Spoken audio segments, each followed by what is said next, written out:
welcome back to another episode of the Nonprofit Show.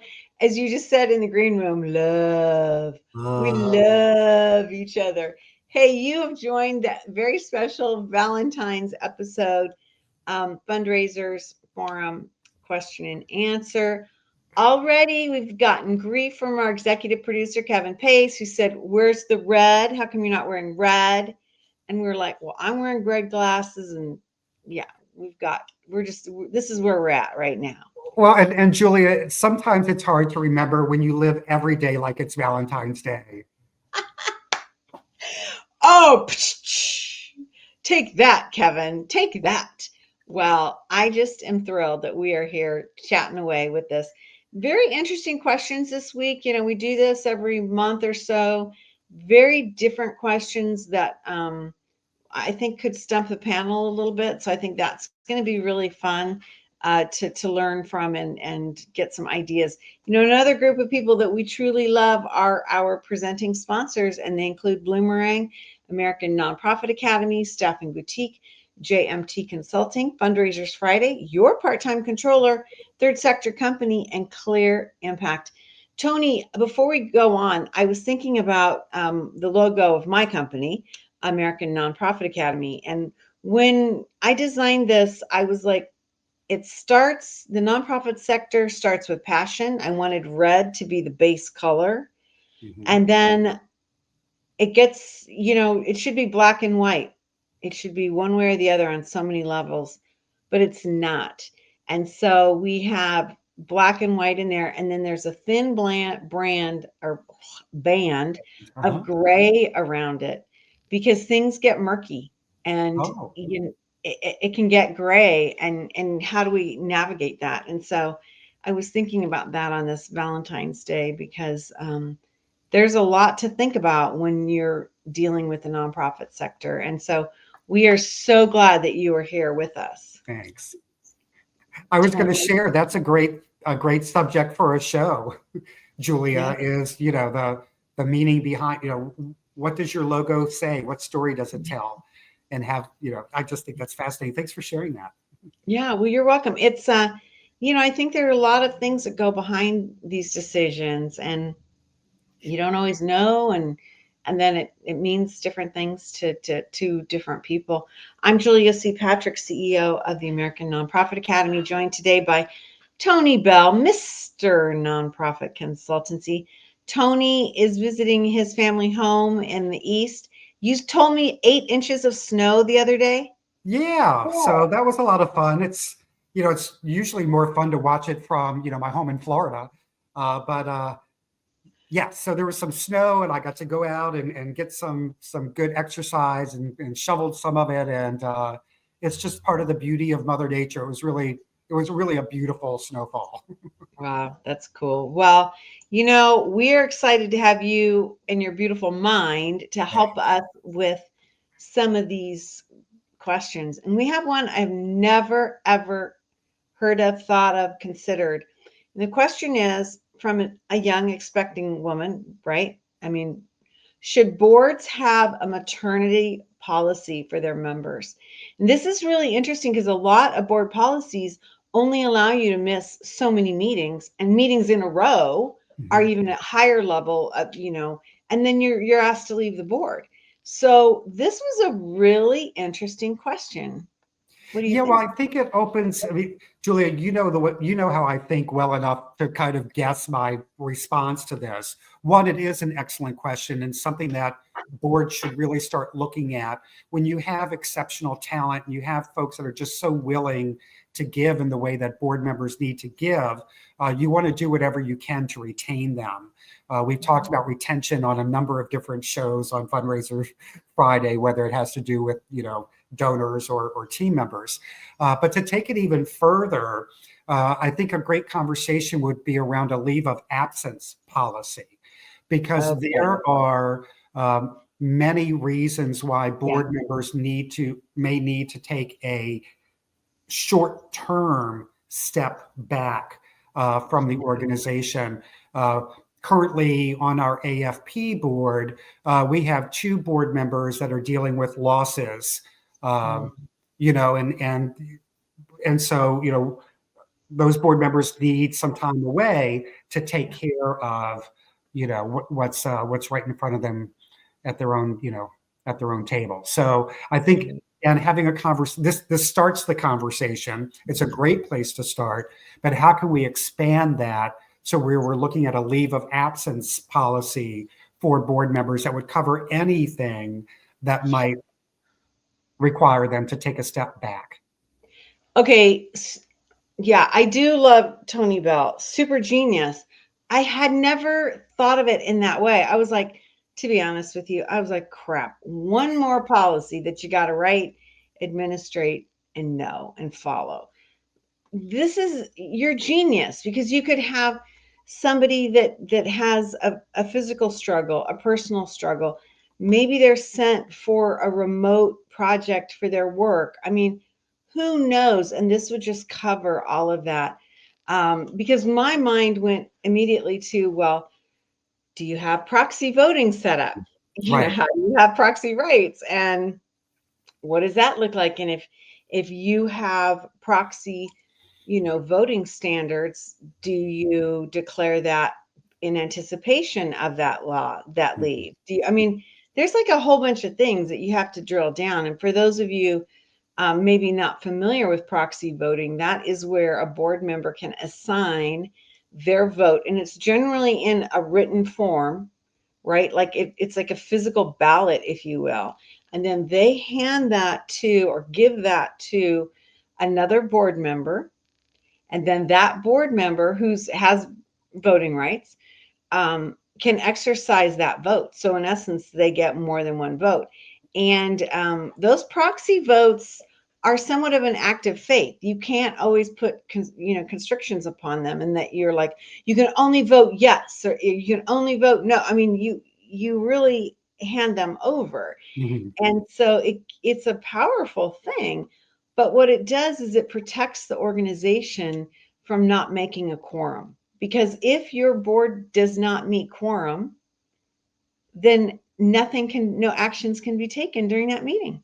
Right. You can talk about things, and you can, expand on some thoughts and have discussions, but technically it renders the performance of the board null, And so that's why these proxy votes can become really important, tagging them into this time. Tony, I think the other thing you could do is, and it's a little bit more cumbersome, but with during a time of somebody stepping off the board for inactivity and an excused absence, you would lower the threshold of quorum. Meaning, if you had a quorum requirement of 18, then that might go down to 17 or 16 or whatever the number is based on who's out. But you got to think about these things, because if you ever had a problem and your board voted and took action on something and they didn't fulfill the quorum, technically it's not a valid vote. Right. No, I'm glad that you brought that up. That's exactly what I was thinking, Julia, around quorum and having the bylaws written in such a way where the quorum is reduced by the number of people on a leave of absence. Yeah. Similarly, instead of providing a proxy, depending on how your bylaws are written, some bylaws are written that, an action moves forward with 52% or 51% of the vote of the board. So, you could just, that person just doesn't vote, and then it's still 51% or whatever that is. I don't know if I explained that the way that I wanted to, but there's ways, but going off of what you said around, quorum, there are ways to kind of look at how to adjust some of those other requirements. I liked what you said, because I had not thought about that. You move it to the percentage of vote. Mm-hmm. So you have to meet that threshold. Yeah, that's smart. I think that's Tony, that might be the smartest way to go, because if somebody just doesn't show up, because the proxy situation takes some finagling, right? I mean, it doesn't just happen overnight. And so, that could be a really good, I'm liking that structure a little bit better. But I think the most important part about this conversation, because we don't always have all the right solutions as we talk about this, or all of the solutions, we don't always have all of the solutions, but the important thing, right, is to consider having a leave of absence policy in your bylaws, and recognizing that that requires drilling down a little bit deeper into the other ways in which the absence might impact process. Yeah, I love it. I think that's genius. Well, really interesting. Like I said, wow, never thought of this. And wow, so thank you for that question. Really, really interesting. Okay, let's go to the next question. And this is really an interesting thing. I think that I'm going to be surprised at how you answer this. How does a COO, Chief Operating Officer, function, and do development directors report to that COO? Do they come back to them? And in the chain of command, is that a direct report? Because generally, and I mean, this is the way I look at it, and correct me if I'm wrong. We'll start with this point. The COO is generally the number two person. Yeah. So again, it depends on the organization, the size of the organization. Most of my experience, if there is a COO, there is a CDO. There's a Chief Development Officer. Mm-hmm. So if your organization if you have the C suites, then you typically have your CEO, then reporting to the CEO is your Chief Development Officer, your Chief Operating Officer, your Chief Finance Officer, your Chief Information Officer, right? Right. All of your C suites are kind of funneling up to your CEO. Right. So in that line of thinking, I would say no. The development person does not report to the COO. Okay. They report to the Chief Development Officer, or they should report directly to the CEO, as opposed to the COO. Where I think some folks feel like a development professional should report to the COO is because COOs often have responsibility for financial oversight of the organization. So it's compliance, it's finance. Right. They often oversee HR and talent acquisition. Usually they oversee technology. And most importantly, they are overseeing programs. So it's a lot to ask someone serving in a COO role to have all of the skills required to meet all of those lanes and the fundraising lane. Yeah, I love the way you laid that out, because you're absolutely right. If you are really marching towards that structure of the C-suite, meaning you have the chiefs, yeah, I love that. I think that really answers a lot of questions, and that's not necessarily where I thought you would go with this, but I like that answer a lot. I really, really do. And I think, Tony, before we move on to the next question, it just seems to me like I'm hearing this more. I'm hearing these types of discussions that there are more and more organizations, and they don't have to be super huge, that are really looking at structuring off of a C-suite, platform, right? Mm-hmm. Looking at, this is where we're going to go, and this is how we're going to manage, because it's efficient. Yeah, very much so, very much so. And kind of a little segue on this thought around COOs and chief development officers and where fundraising and development professionals sit.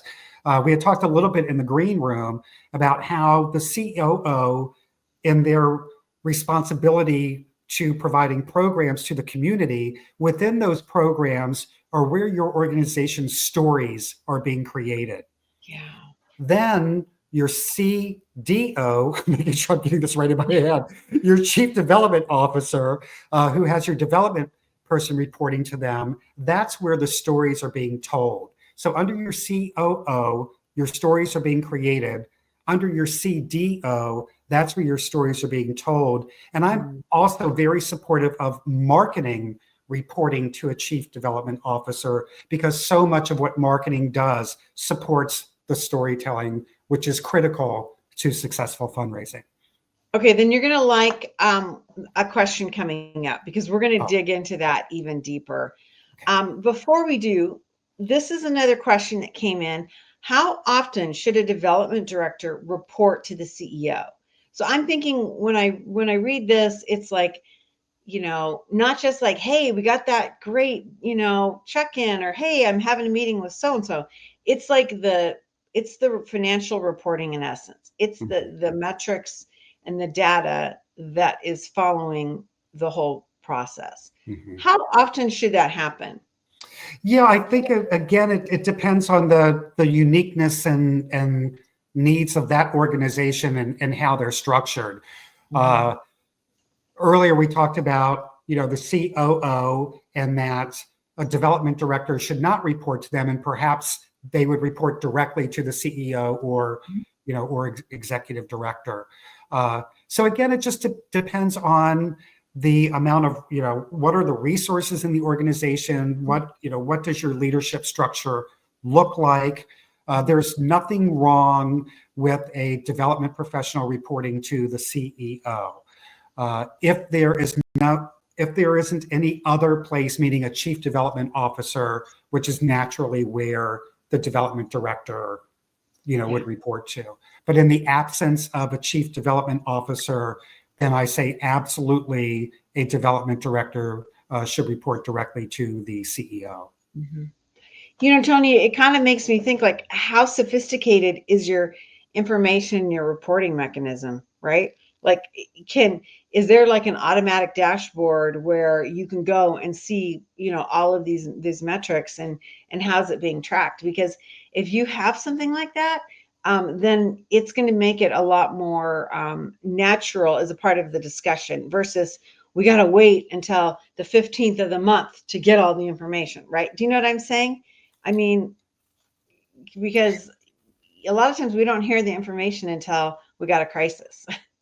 Right. Yeah. Yeah. Exactly. So that's a great point, and maybe we should have a conversation if we haven't already around dashboards and other tools similar to that.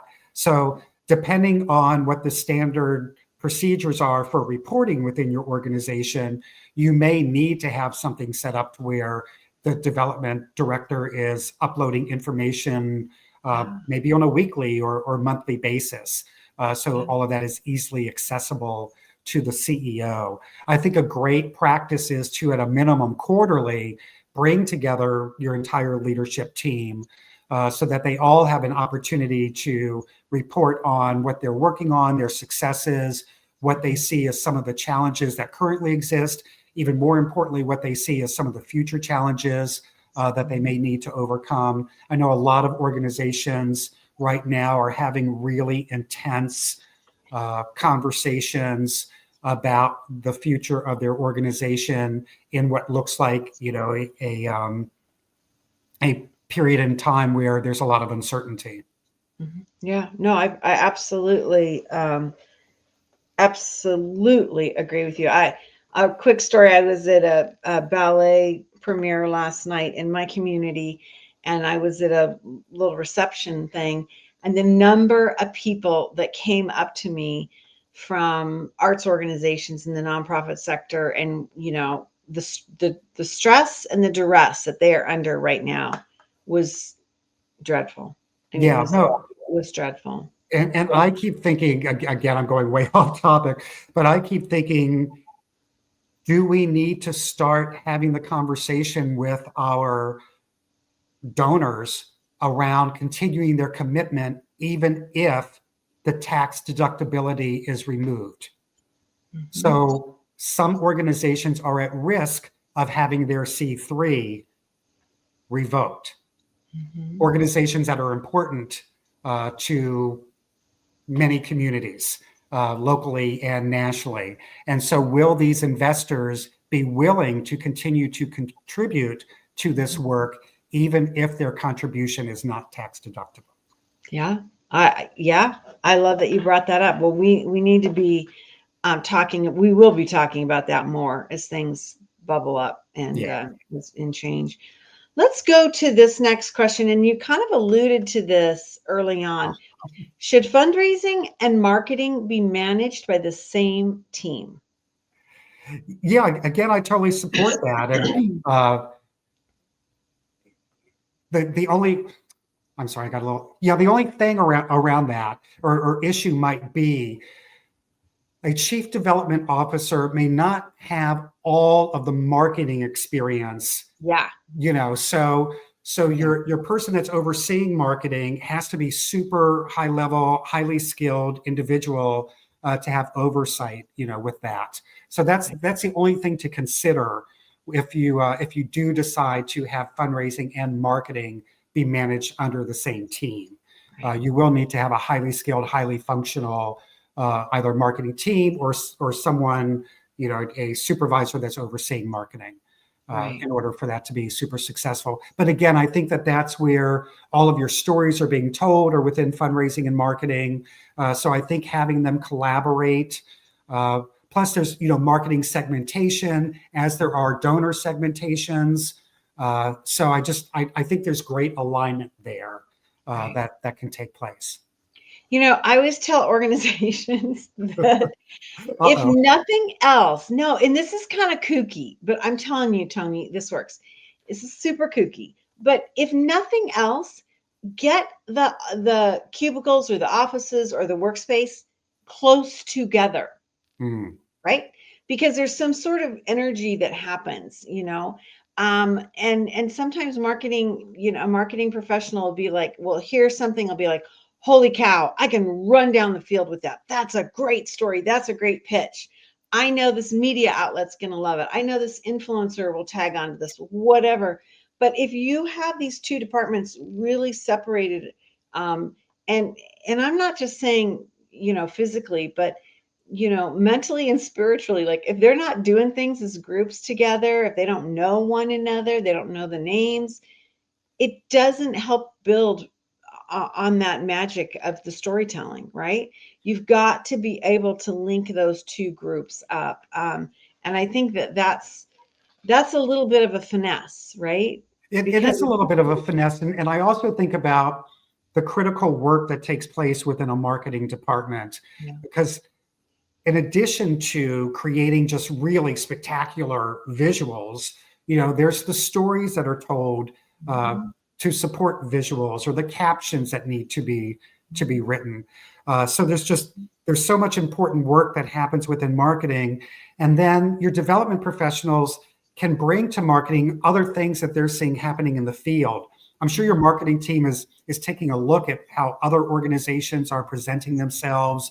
How are they utilizing videos and testimonials?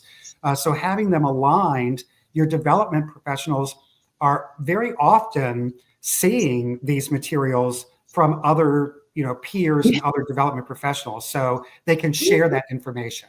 Yeah, I agree with you. And I think that, my goodness, if there's something that marketing can do to make development's life easier or make the relationship grow more effectively and more sustainably, holy moly, that's a great investment, right? I mean, Mhm. that's just a great practice.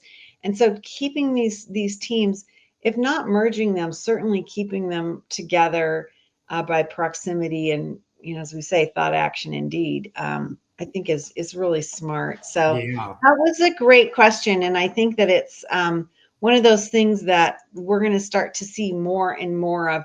I mentioned in the green room the amazing Dave Thomas Foundation, which is on the program as often as I can get them, because they do remarkable work started by the founder of the Wendy's hamburger franchise system. They fund adoption and foster care issue around actually North America. They have merged their development and their marketing because they just saw this nexus that made their organization so much stronger when they had a more cohesive thing. And I think it's really bold because it's not an easy thing. Hmm. You Hmm. know, it's not an easy thing. I mean, we talk about CFREs and we talk about fundraising, training, and fund development as a profession. We don't often talk about marketing when we're talking and educating about that, right? Hmm. It's kind of like Hmm. a separate thing. And so very, very interesting. Well, as always, I just am so appreciative to get any time I can get with Tony Beall, Mr. Nonprofit Consultancy. If you have questions that you want to, have us consider, you can email us at info@americannonprofitacademy.com. You can find us on our social media. You can stop us in an airport. You can you can be like a couple other groups last night at the ballet, stop during intermission and ask questions. Yeah, we want to know what you're thinking and what your, I don't want to say your pain point is, Tony, but No, what are your opportunities? How can we help you achieve the opportunities that are in front of you? yeah, because it's really an exciting time. A lot of changes going on, but I always think that this is where opportunity is discovered. It's very true. It's very true. And on a day like today, just lean in with love. You're right. Thank you. I'm thinking that's a great way to go. Hey, we're leaning into love, as Tony says so brilliantly, with our presenting sponsors. They include Bloomerang, American Nonprofit Academy, Staffing Boutique, JMT Consulting, Fundraisers Friday, Your Part-Time Controller, Third Sector Company, and Clear Impact. These are the folks that join us day in and day out. Tony, we are marching towards our 1,300 episodes. We're marching Wow. towards that. And in just a couple of weeks, we'll be starting our 6th year and of broadcasting. And so I want to call out a special notice to you, the amazing Tony Beall, who really connected with us in the very beginning and said, this is a cool platform, and how do I get involved, and how do I navigate this with you, and how do I support you? And it has meant the world to me. And so I wanted to give you my shout out of love on this special Valentine's Day. Well, thank you. And I receive it and send it back to you 1,000 times. So this has been a terrific opportunity for me and engaging with you on a weekly basis and just being able to show my love and Yeah. support for the sector is so meaningful to me. So thank you so much for the opportunity to share my experience and be a little quirky every now and then. Well, it's a lovely thing. I have a lot of love for you and my in my sector, and I have to shout out our intrepid executive producer, Kevin Pace. So anyway, thank you, everybody. As we like to end each and every episode of the Nonprofit Show, we leave with this message, and that is to stay well so you can do well. Thanks, everyone.